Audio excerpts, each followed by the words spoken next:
ఎందుకు బాలకోటకి వైఎస్ జగన్మోహన్ రెడ్డి అంత కోపం? వ్యక్తిగత కోపమా, పాలసీ విధానం వ్యతిరేకిస్తారా? జగన్మోహన్ రెడ్డి గారి మీద నాకు ఎలాంటి కోపం లేదు సార్.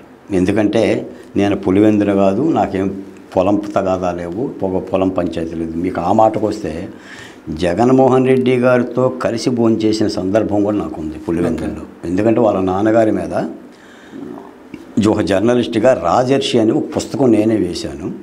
అప్పుడు పులివెందుల్లో వెళ్ళి, అప్పుడు పులివెందుల మున్సిపల్ చైర్పర్సన్గా ఉన్న ఈ రవీంద్రారెడ్డి ఆయన మేనల్లుడి చేతుల మీదగానే ఒక ఇంట్లో ఆవిష్కరణ చేసి ఆయనతో పాటు కూర్చొని భోంచేసాం.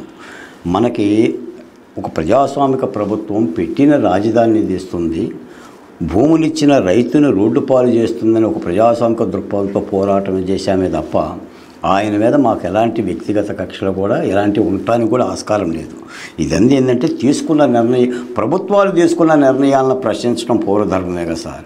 ఈ రాజధాని నిర్ణయమే కాదు, మీరు విశాఖ ఉక్కు కార్మికులకు సంబంధించి కానీ, డాక్టర్ సుధాకర్ విషయం కానీ, డ్రైవర్ సుబ్రహ్మణ్యం విషయం కానీ, అచ్చెన్న విషయం కానీ, వజీరా కానీ, అబ్దుల్ సలాం కానీ, నంద్యాల నాగమ్మ, పులివెందుల మహాలక్ష్మి, ఈ జరిగిన దౌర్జన్యాలు, దారుణాలు, శిరోమండనాలు, మూత్ర విసర్జనలకి ఆ సామాజిక కులాల్లో పుట్టిన బాలకోట ప్రశ్నించకుండా ఎలా ఉంటాడు?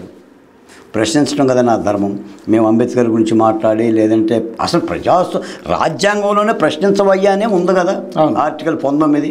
ఆ పని చేశాను తప్ప జగన్మోహన్ రెడ్డి గారితో నాకేం కయ్యం ఉంటుంది? విజయం లేదు, కయ్యమో లేదు.